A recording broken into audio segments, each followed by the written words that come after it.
Admitting a loved one to a nursing home can be one of the most difficult decisions in a person's life.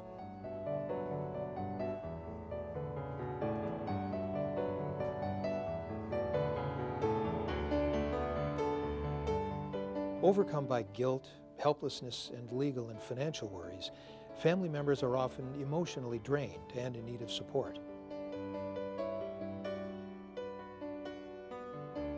And that's where family councils can help.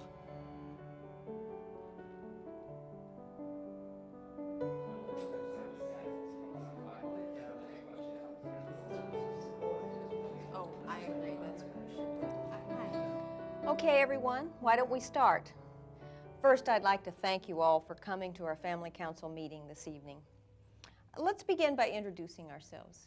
I'm Betty Johansson, and my mother has Family been here councils for are all- usually organized to help improve the quality of care and treatment for nursing home residents. However, they can also offer peer support for relatives and friends of residents, important legal and financial information, and can also help to maintain open communications with the nursing home staff and administration. The most effective family councils are not run by the nursing home, but are organized and maintained by the family members and friends of the residents. In fact, nursing homes are not permitted to interfere with family councils, and there are both federal and state laws that mandate what the nursing home's obligations are and the rights of family councils. For example, the facility must provide a common room where the family council can meet at least once a month. They must also appoint a staff member as a liaison between the family council and the facility. But most importantly, the administration must consider and act upon the grievances and recommendations presented by the family council and respond to all written requests or concerns within 10 days. And I'm Alice Shepard. I've just admitted my dad today. Thank you, everyone. And once again, I'd like to welcome our new member, Alice Shepard. Last month, a number of us expressed our frustration at not getting timely notices for our meetings. Maura spoke to Sandy, the administrator, about this, and Sandy has agreed to send out the family council notices with the monthly billings. The nursing home readily complied to a simple request to mail out family council notices. Now, this isn't surprising since it's an easy thing to do, and by law, meeting notices must be sent out at least quarterly. But let's see what happens when a more complex issue is brought up. Okay. Last time, we also talked about a number of dietary concerns. Good. It's about time. My mother's on a low-salt diet, and she keeps getting saltines with her soup. That's right, and they keep giving my father Jell-O, and he's diabetic. I know, this is a problem. At our last meeting, we heard several concerns like this. Anyway, the head dietitian, Joan, has agreed to attend our next meeting, but in the meantime, she asked that we write out our complaints so she can start correcting the problems right away. The dietary staff at the family council meeting? This may seem unusual since complaining about problems could make the staff resentful. While at least some part of every meeting should allow for the family council to meet in private, staff should be invited to council meetings at specific times to discuss specific concerns. Like most situations, partnerships work best. The family council we're watching realizes this and has created a positive partnership for both the nursing home administration and the staff. Putting the family council's concerns in writing also allows the staff to understand the specific problems and to have an opportunity to respond. A partnership between the family council and the staff will help to ensure better care for all residents. All right, so far on our list, we've got dietary problems and a seeming increase in the number of lost or missing items. Anything else? Yeah. When I come to visit my mother, we usually go for a walk around the building, but the last few times the corridors in the A wing have been blocked by empty wheelchairs.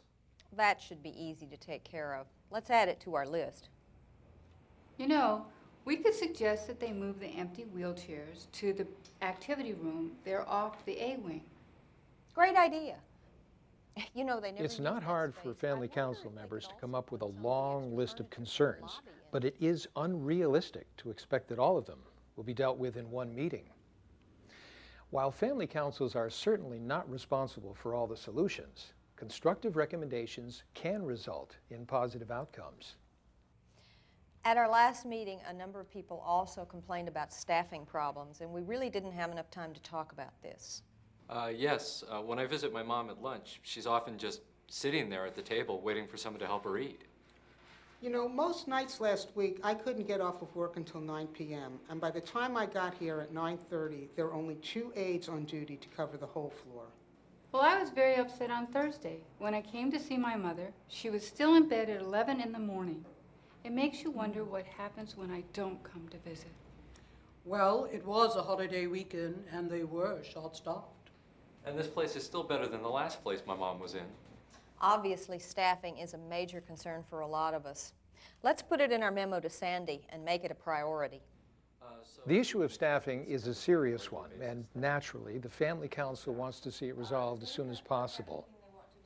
Issues should be prioritized, particularly those that have the most direct effect on the residents. At the end of each meeting, 1 or 2 concerns should be submitted in writing with suggestions, if possible, as to how the concerns could be addressed. Remember, nursing homes are required by law to respond to all written requests and concerns of the Family Council within 10 days. All right then, would those of you who've had problems with staffing and meals please put them in writing? I'll use these notes to draft a memo to Sandy. Well, what if Sandy doesn't respond? The last facility my husband was in, the administration never responded to complaints. That's a good question. But Sandy and the staff here have been pretty good about getting back to us. So far they have, but these are the first really big issues we're bringing up to them. Well, I think it might help if we took a look at the laws to see what they are required to do. Any volunteers? I'll do some research, since I work for a law firm anyway. While the law requires the facility's response to be in writing and the facility to act upon grievances and recommendations of the Family Council, not all facilities will respond well to a list of problems and concerns. Knowing the laws and regulations will help you know if the facility's response is appropriate or not. This knowledge gives Family Council members a strong and distinct voice in the care of their loved ones, and it gives them power. Power to create real and positive change within the nursing home. Now I'd like to introduce our guest speaker, Matt Albright. Matt's an attorney who specializes in estate planning. Tonight he's going to talk to us about Medi-Cal. Thank you. I know a lot of you have questions about the spending down requirement of Medi-Cal. And so tonight what I'm going to do is try to answer some of your questions. But before I do, I want to... Family councils can provide family members and residents with important information on legal and financial concerns, community resources, and residents' rights. This information may be presented by guest speakers in newsletters or simply by members sharing their knowledge with one another. The facility itself can often be a prime source of information. For example, we've already seen how the nursing home's dietitian will speak to the Family Council next month. I want to thank you all for having me here this evening. It's been a pleasure. Thank you, Matt. You certainly made things clearer for me. Okay, that's it. See you all next month. Alice, it's nice meeting you. I hope this was helpful. Actually, I have some mixed emotions. I didn't know the facility had these kinds of problems. But I'm glad to see you're doing something about them, and I'm glad I'm not alone. Well, you're definitely not alone. I can see that now. I was feeling so guilty and so overwhelmed when I dropped my dad off today. Oh, I felt the same way at first.